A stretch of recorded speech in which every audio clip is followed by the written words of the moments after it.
सत्संग सभी मनीषियों ने बताया है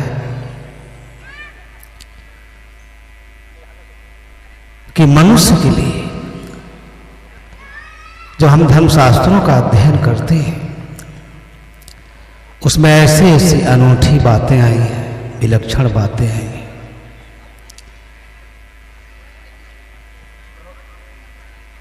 सत्संग साधु संगस्य विचारो च समस्त था एतेव भवाम्भोधाओ पायास्तरणे नड़ा।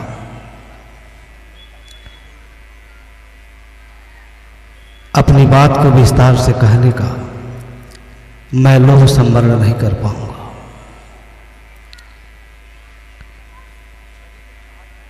लेकिन आध्यात्मिक उन्नति ही मानव जीवन का अंतिम लक्ष्य है और इसकी उपलब्धि सत्संग के बिना असंभव है।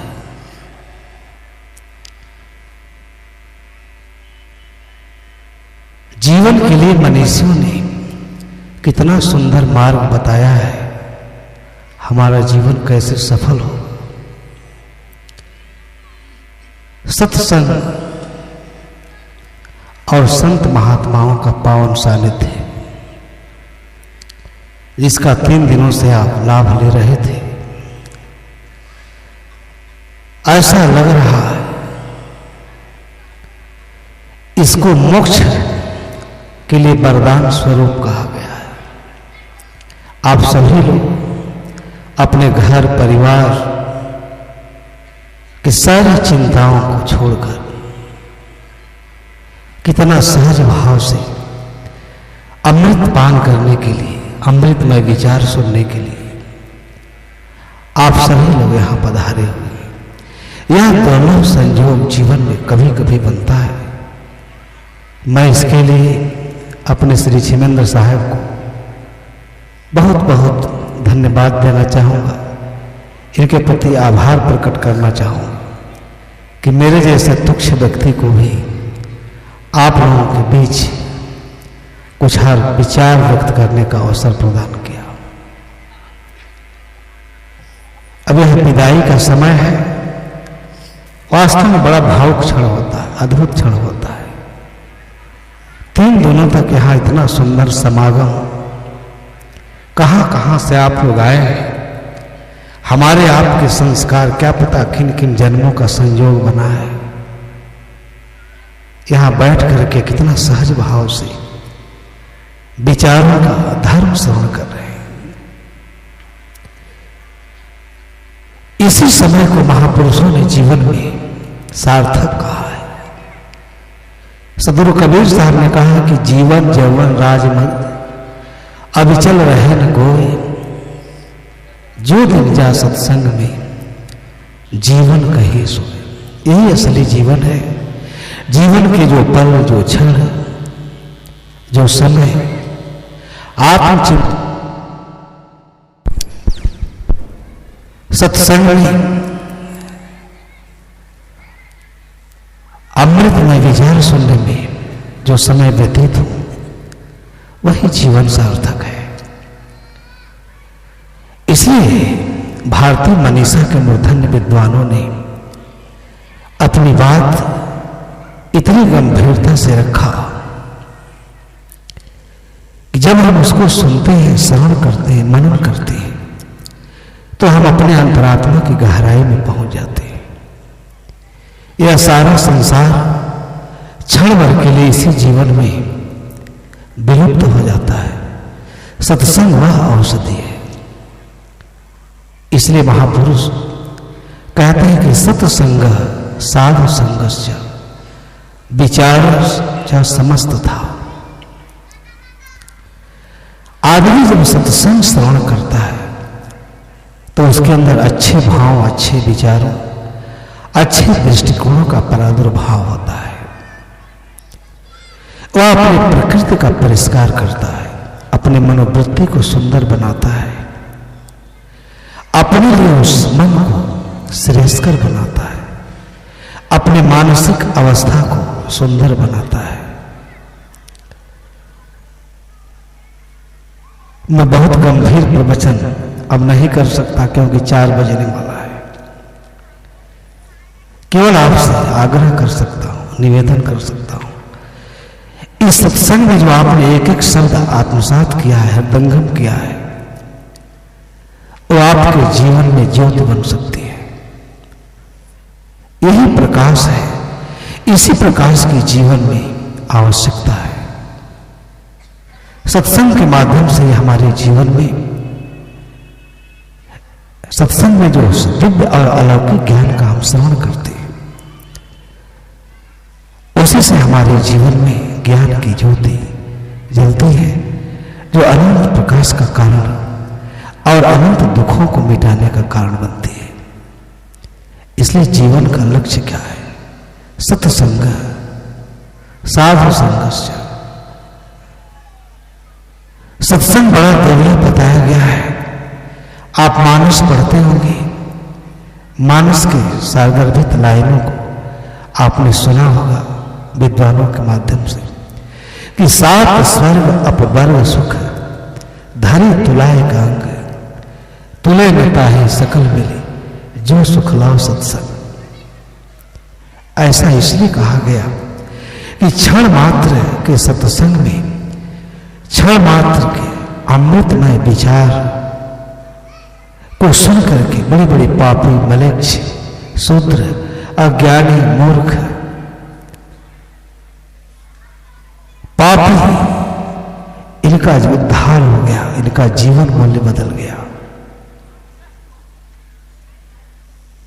इसलिए मनुष्य के अंतःकरण की निर्मलता के लिए अत्यंत आवश्यक है।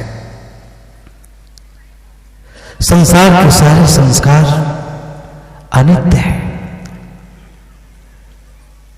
हमारे कठोपनिषद के ऋषि ने कहा है, इतना सुंदर विचार है उपनिषदों में कि सुन करके व्यक्ति वहीं ठहर जाता है, रुक जाता है। पराजय कामान अनंत बाला ते मर्त्यवंति वित्तस्य पासम अथ धीरा अमृत तत्व विदित्वा ध्रुवम ध्रुवेश्वरी न प्रार्थयन्ति। इतना मार्मिक संदेश हमारे ऋषि मुनियों ने सुनाया। गोस्वामी जी ने कहा कि 7 स्वर्ग अपवर्ग, आप कल्पना कर सकते हैं कि जब अनुभूतिशील विचार से अनुप्रेरित और अनुप्राणित हुए गोस्वामी जी, तब उनके मस्तिष्क में ये पावन विचार उमड़ पड़ा। 7 स्वर्ग, जिस स्वर्ग की कल्पना को सुन करके हमारा मन विमुक्त हो जाता है, वहां जाने के लिए हम लालायित हो उठते हैं। गोस्वामी जी ने कहा कि सत्संग की धारा में, सत्संग के क्षण में जब हमारे सारे विचारों का अंत हो जाए, विचार प्रवाह जहां रुक जाए, वहां स्वर्ग का भी कोई मूल्य नहीं है। अपवर्ग मोक्ष, मोक्ष अपवर्ग का अर्थ मोक्ष ही होता है। ये गोस्वामी जी कहते हैं वह मोक्ष भी। 7 स्वर्ग पर धारी तुला एक, इस सारे सुखों को अगर एक तुला पर रखा जाए तो सब मिल करके भी जो क्षण मात्र के सत्संग में प्राणी को आत्यंतिक सुख की अनुभूति होती है। ऐसा क्यों कहा सज्जनों? यही एक ऐसा अवसर है जब व्यथित और पीड़ित प्राणी भी, दुखी प्राणी भी सांसारिकता के बोझ तले, जिसकी आत्मा कुचल गई हो, माया मोह में लिप्त व्यक्ति भी क्षण मात्र के अगर बैठता है तो उसका मन, मस्तिष्क, हृदय सब निष्कलुष हो जाता है। उसके मन के सारे भाव, बुरे विचार, बुरे भाव, इस समय आप उन्मुक्त अवस्था में बैठे हैं, केवल विचार सुन रहे हैं। यही एक ऐसा समय है जब आपका मन शायद भौतिकता में न रमा हो, भौतिकता के बारे में, भौतिक जगत के बारे में, भौतिक प्राणी पदार्थों के बारे में न सोच रहा हो, एक क्षण भी यह मन खाली नहीं होता। लेकिन जब सत्संग में आप बैठते हैं तो संसार को आप जहां रहता वहीं छोड़ देते हैं। इसलिए गोस्वामी जी की लाइन कितनी मार्मिक है, विचारणीय है। तुले ताहि सकल मिल जो सुख लो सत्संग। सत्संग क्या है? आवागमन की जो सरणी है, उस सरणी के उपशमन के लिए, विनाश के लिए, उसके अंत के लिए यह महाऔषधि है। अन्यत्र भी मानस में कहीं कहीं ऐसे मर्मस्पर्शी विचार आए हैं कि आदमी से सुनकर अगर हृदय में धारण करे तो क्षण भर में ही वो एक अद्भुत विषय के रस में सराबोर हो जाता है। इसलिए गोस्वामी जी ने इस अवस्था परिस्थिति का कितना सुंदर वर्णन किया है अपने चिंतन में। पुण्य पुण्य बिना मिलहि न संता, सतसंगति संसृति करन। इतना कारुणिक लाइन है। आवागमन का जो महादुख है, जो महावेदना है, बार बार कर्म और संस्कारों को ग्रहण करके जीवात्मा जो ये अनंत जन्मों की यात्रा कर रहा है, बार बार जन्म लेना, बार बार जीवन धारण करना, मृत्यु का ग्रास करना, यही तो दो दुख है। बीजक में सदगुरु कबीर साहब ने बड़ी ही मार्मिक तरीके से, दुख तो अनेक है, अनंत है, परंतु जिस दो दुख पर चिंतन किया है वो अत्यंत मार्मिक है। ते साहब के लागू साथा दुई, उनके दृष्टि में मात्र दो ही दुख है जो समस्त प्राणी जगत को व्यथित किए हुए। उस दुख का अंत कब होगा? उस दुख से कैसे मुक्ति मिलेगी? इसके लिए वो कहते हैं कि पुण्य पुण्य बिना मिलहि न संता, सतसंगति संसृति करयंता। संस्कृति माने सज्जनों आवागमन होता है। यह भाव की यातना, भाव की पीड़ा, दूसरा दुख, इसका अंत सत्संग रूपी औषधि के बिना असंभव है। सत्संग कौन सुनता है? सत्संग सुनने के लिए पहले हमको तैयार करना पड़ता है। सत्संग को इतना सरल विषय मत समझ लीजिएगा। अगर ये संसार सत्संग सुना होता और तद अनुरूप अपने जीवन को सांचे में ढाला होता, यह पृथ्वी स्वर्ग बन गई होती। लेकिन जिस कर्म और संस्कारों के मोर्चा में, चिर प्रगाढ़ निद्रा में जीवन दुखाविभूत है, फिर भी उसी में साहब ने तो कहा है कि फिर भी चना चबाए विषय के काम क्रोध मद लोभ के हो, तन की सकल संज्ञा घट गई, मन ही दिलासा दोना हो। अत्यंत रमणीय विषय। गोस्वामी जी कहते हैं कि पहले तो कई जन्मों का पुण्य पाथे अर्जित होता है। मैं इसके लिए बहुत बहुत हृदय से धन्यवाद देना चाहूंगा। यह सहज ही समझा जा सकता है। शायद इस पर एक साखी दिया उठा बबोला प्रेम का, तिनका उड़ा आकाश, तिनका तिनके से मिला, तिनका तिनके पास। हम लोग का क्या पता कहां जन्म हुआ, यहां कभी स्वप्न में भी नहीं सोचे होंगे। लेकिन ये संस्कारों की ही देन है कि आज आपके बीच में आने का सौभाग्य प्राप्त हुआ। ये बड़ी पुंज है। आदमी के पास सब कुछ है करता है, लेकिन पूरी बातें अर्जित नहीं कर पाता, इसलिए वो महागरीब है, महादरिद्र है। आप देखेंगे भौतिक उन्नत करने वालों के यहां कितना मानसिक संताप है, कितनी मानसिक पीड़ा है, कितनी उलझन है।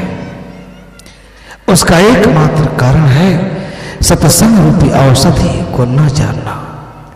ये हमारे सारे अज्ञान, हमारे जीवन में जो दुख है वह अज्ञानता के कारण है। उस अज्ञानता को, उस पीड़ा को ये हर लेते, इसलिए समय कम है। गोस्वामी जी क्या कहते हैं? पुण्य पुंज, ये कई जन्मों का हमारा आपका पुण्य पाथे का ये प्रमाण है कि आज हम बैठ करके इस तरीके से मधुर शांत मन से, प्रशांत मन से, निश्चल होकर, निर्विकारी होकर और वस्तु परक ज्ञान सुन रहे हैं। ये पुण्य के बिना संभव नहीं है। गोस्वामी जी कहते हैं इस प्रकार जो अपने मन को लगाए, स्थिर करे, चित्त को शांत करे, विमल बनाए, तो वही व्यक्ति आवागमन के दूसरे दुख से मुक्त हो सकता है। इसलिए ये दो लाइनें बहुत महत्वपूर्ण है सत्संग की सार्थकता को समझने के लिए।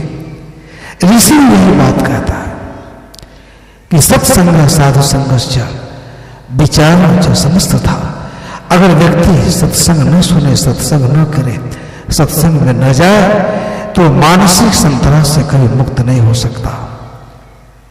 अपनी पीड़ा वेदना से उसे कभी मुक्ति नहीं मिल सकती। अगर इस संसार में सब कुछ होता तो हमें कभी मुक्ति नहीं मिलती।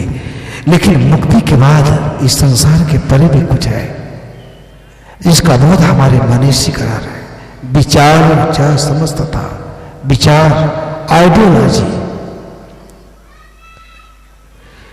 एक बार ईसा मसीह से उनके एक अनुयायी ने पूछा कि महाराज आपके स्वर्ग में क्या है, क्या स्थिति है?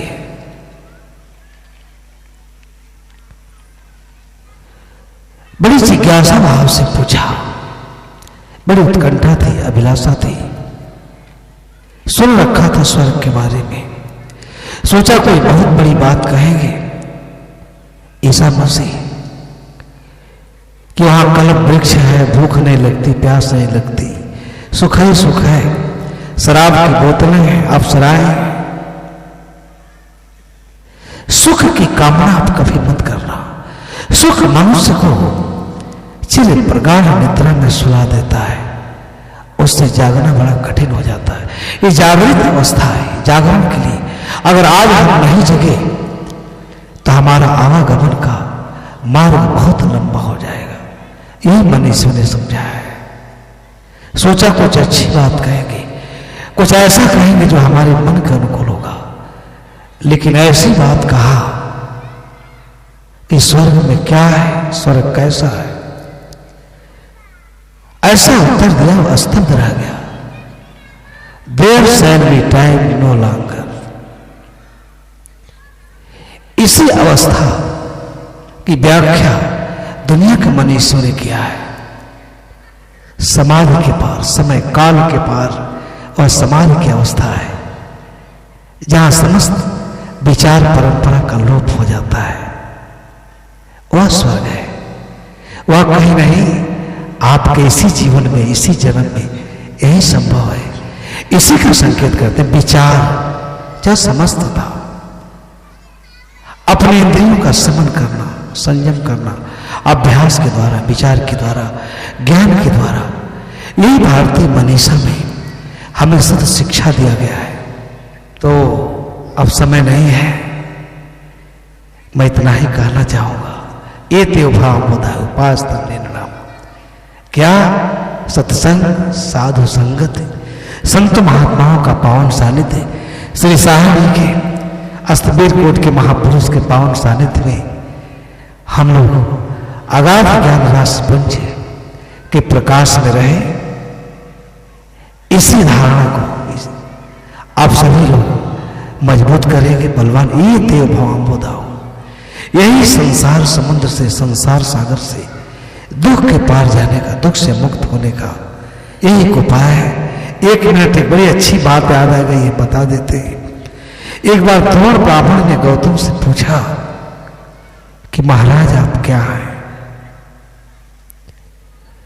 आप देवता हैं उन्होंने कहा नहीं। कहा आप यक्ष हैं, आप गंधर्व हैं? कहे कुछ नहीं। फिर कहा फिर आप क्या हैं? मनुष्य भी नहीं, देवता भी नहीं, गण भी नहीं, गंधर्व भी नहीं, तो क्या महाराज आप पशु पक्षी है? कहे मैं वह भी नहीं हूं। कहा तो क्या आप पर औषध वनस्पतियां हैं, पेड़ पहाड़ है? कहे नहीं मैं वह भी नहीं हूं। वो हार गया। कहा महाराज तो बताएं, आप ही बताएं कि आप क्या है। ध्यान से सुनना, अब विदाई का समय है, आपसे हम विदा लेंगे। कहे कि जिन जिन अवस्था परिस्थितियों के कारण, जिन जिन संस्कारों के कारण, जिन जिन व्यवस्था के कारण, जिन जिन गुण धर्मों के कारण, जिन शिक्षाओं और वासनाओं के कारण मैं या हो सकता था उसकी संभावना का मैं अंत कर दिया हूं। इसलिए मैं शुद्ध विमल आत्मा हूं, मैं कुछ नहीं हूं। अब समय हो गया है। आयोजक मंडल के सभी सदस्यों, श्री साहिब जी, यहाँ उपस्थित सभी लोगों को मैं अपनी ओर से शांति प्रिय प्रगति और समृद्धि के लिए हम आप सभी लोगों को अपनी शुभकामनाएं देता हूं। फिर कभी अवसर मिलेगा। इन्हीं चंद शब्दों के साथ मैं अपनी वाणी को विराम देता हूं।